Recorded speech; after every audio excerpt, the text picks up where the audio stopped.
Hi, I'm making this video because I really want to figure something out that's been on my mind for quite a while. The thing that's been bothering me is that the natural way that a female animal behave is to defend its young, even at the expense of its own life, and not be aggressive toward those weaker than herself, such as her own children. But this is what bothers me, because the family unit, which human beings seem to have copied from carnivores such as wolves and bears and hyenas, have females that doesn't seem to be protective at all, but almost always rely on the protection of the male in the family unit. The quote man of the house seem to have taken over all duties, from going to work to quote take home the bacon, to protecting all members of the family from harm. All that mom, and I'm saying this in general because I know that not all families are the same, all that mom seem to be good for in the traditional family model seems to be caring for the kids when they are prepubescent, shopping and watching TV dramas and soap operas. Any well-known woman that wants to act quote manly just wants to take up the natural role of the aggressive and selfish male in the animal world, like Ayn Rand, for instance. One of the main characters in the film Genesis 2, for instance, Lara is a perfect example of a woman that takes the Randian philosophy of personal self-interest seriously enough to practice deceit and force to maintain a society which follows such a philosophical model. And I quote in this film, in the scene where she confronts Dylan after he was caught with the radio, and before she gets bonked in the head by him. Quote, I cannot love you because then I will be weak and foolish like them. I know that personal self-interest is the natural order. Unquote.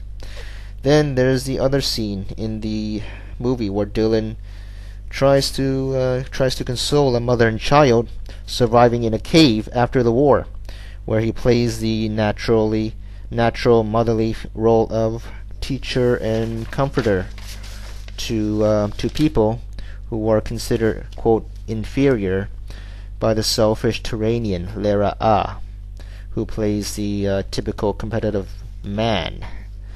We know that in some of Ayn Rand's novel, she was projecting her rape fantasies by writing about it in situations that the characters in the novel find themselves in.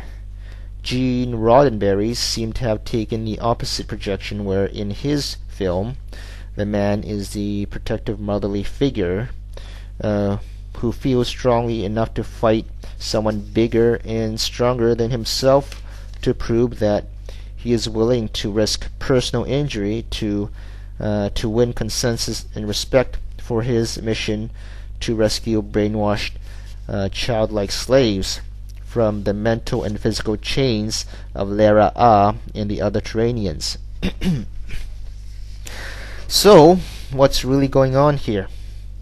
Is penis envy and the desire for aggression really driving most women to want to take up what goes for typical mainstream male behavior of rape, sadism, and narcissism? And this is a typical male behavior also in the animal world, right? You know, rape.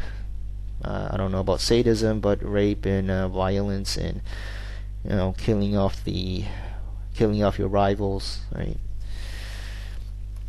And is dissatisfaction of the narrow, hedonistic and selfish life of personal pleasure and accumulation that is limited in quote meaning and desire for sensitivity, friendship, philosophy, introspection, finding out who you are, the meaning of life, and to work and build for something greater than yourself, turning men into mothers. But the catch is this. But the catch is this: if we are mothers, if men are mothers and act like motherly teachers, how are we going to give birth and have children to be motherly towards? See, men can't give birth, right? Even though we act like motherly teachers, right?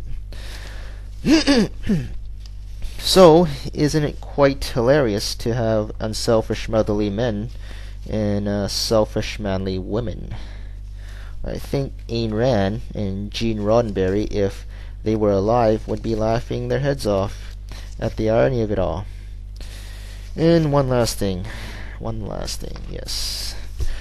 What do you think of my tie, right? I got a tie here. Does it make women hot and aroused, right? Does it make women hot and aroused that this tie is long? It's long and wide, right? Okay, now, so do you want to wear it? Because if you do, right, then you have the power of this big, long, wide tie here, right? Yeah, see, don't you want the power of this tie? Right?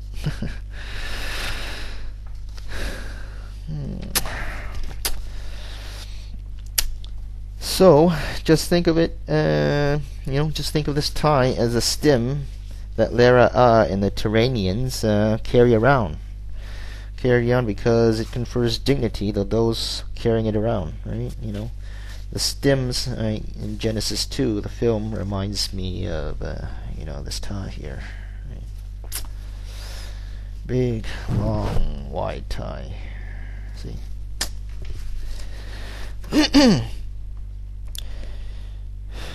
It can be set to give pleasure, or if you're naughty and a bad quote helper, it can be set to give pain. Yeah, so this tie here, right? Think of it as a stem, right? The Turanian stem that confers dignity upon the wearer, right? Upon the carrier of the stem, right? So does it confer dignity? Because it can give pleasure, right? It can give lots of pleasure. But it can be set to give you pain too, right? If you're a bad quote helper, if you're not a good pet. So what do you think? What do you think of the movie? What do you think of gender?